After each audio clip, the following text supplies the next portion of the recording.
In a significant move, the Surgeon General issued a recent advisory highlighting the hidden dangers of alcohol, particularly its strong connection to cancer.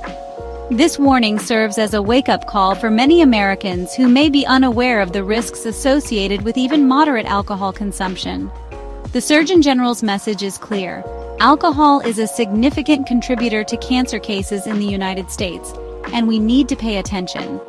Alcohol is now recognized as the third leading preventable cause of cancer in the U.S., trailing only tobacco and obesity. This means that a significant number of cancer cases could be avoided if alcohol consumption were reduced. The statistics are alarming.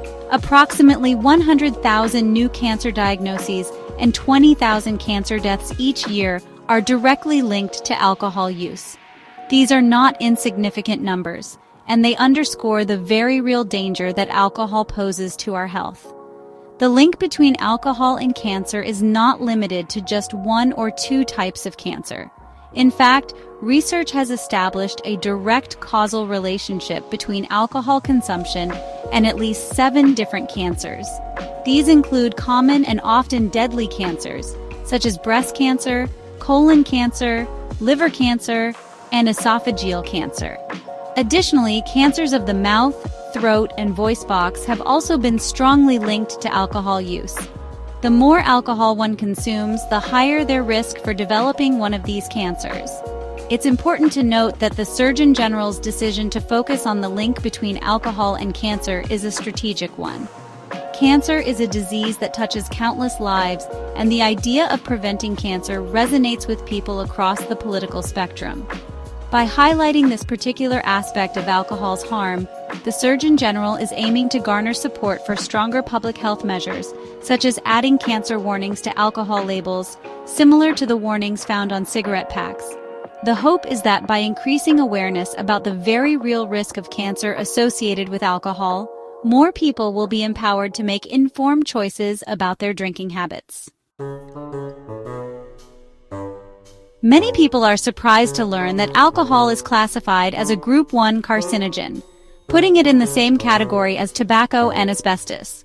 This classification means that there is sufficient scientific evidence to definitively prove that alcohol causes cancer in humans. But how exactly does alcohol lead to cancer? The answer lies in the way our bodies process alcohol. When we consume alcohol, our bodies break it down into a toxic substance called acetaldehyde. Acetaldehyde damages our DNA and prevents our cells from repairing this damage, which can lead to the uncontrolled growth of cells that characterizes cancer. Furthermore, alcohol can increase the levels of certain hormones in the body, such as estrogen, which is linked to an increased risk of breast cancer. The current dietary guidelines for Americans recommend that men consume no more than 2 alcoholic drinks per day, and women limit their intake to 1 drink per day. However, it's important to remember that these are just general guidelines, and what is considered moderate drinking can vary greatly depending on individual factors such as age, weight, overall health, and family history. What's particularly concerning is that a significant portion of alcohol-related cancer deaths could be prevented if people adhere to these guidelines. Research indicates that 83% of cancer deaths attributed to alcohol could be avoided if individuals consumed alcohol within recommended limits.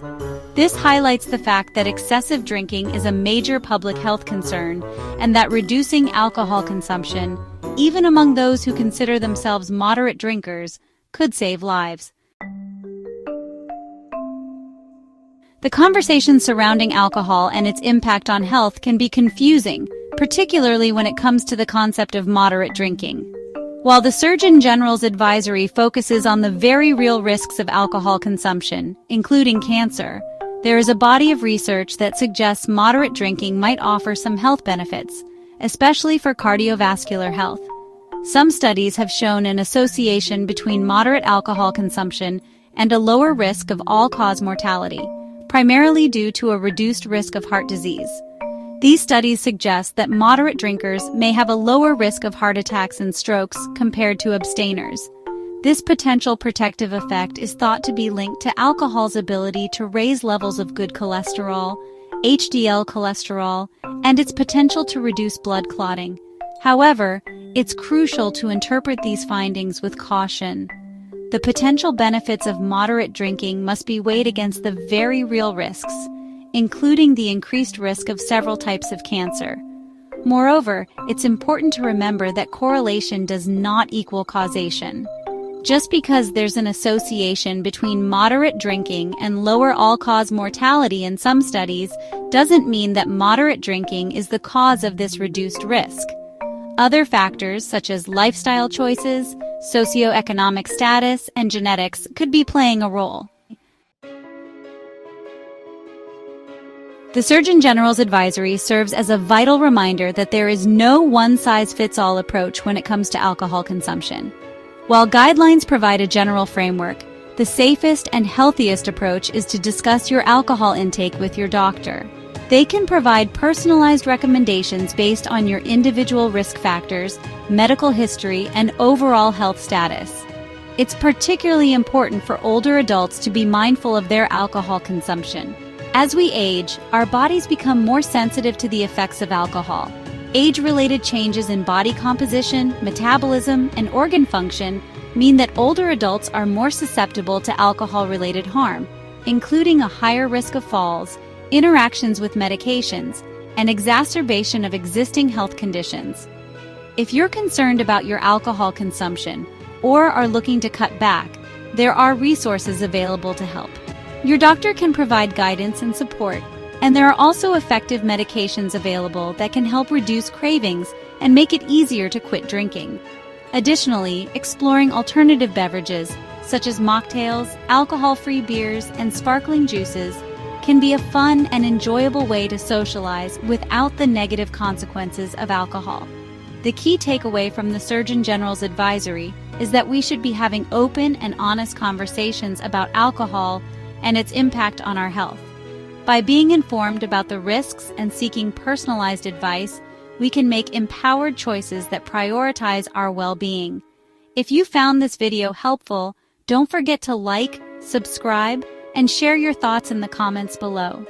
Together, we can spread awareness about this important issue.